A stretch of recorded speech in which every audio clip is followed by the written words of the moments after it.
Hello hello guys, nizere ko mumeze neza. Ubu ngubu noneho turi i Musanze. I Musanze hagiye kubera umuhango wo kwiyamamaza, aho hagiye kuza umukandida wa FPR Inkotanyi Paul Kagame. Ni umuhango witabiriwe n'abaturage benshi, ingeri zigiye zitandukanye, abasaza, abakecuru, abana, inkumi n'abasore. Ni ibintu ni ibyishimo gusa. Hari n'ibyamamare byagiye bigaragara nka Bruce Melody, Nsengiyumva Francois Supusupu, Riderman, DJ Brian nawe ari aho hafi ari kubavangira kabisa, abantu barishimye nk'uko mubibona. Hari n'amakuru dufite yuko hashobora kuza n'abandi bahanzi bagiye batandukanye, harimo nka Chris Easy, Ariel Ways n'abandi.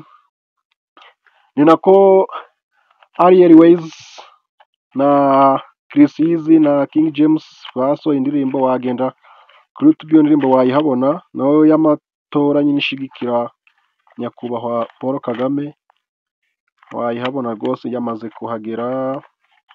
Nabibashyira muri description link yayo muraza kuyibona.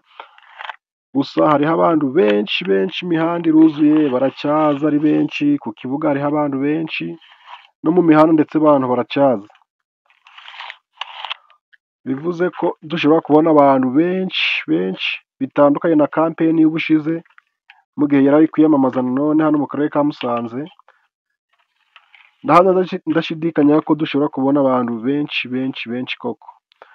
Muri update tugenda tubona ibigiye bitandukanye hano kuri iyi site, turagenda tubamenyesha. Icyo usabwa kora subscribe kandi no kunzogera kugira ngo buri update yose dukoze hano ubashe kuyibona, ntihagire akantu na kamwe kagucika.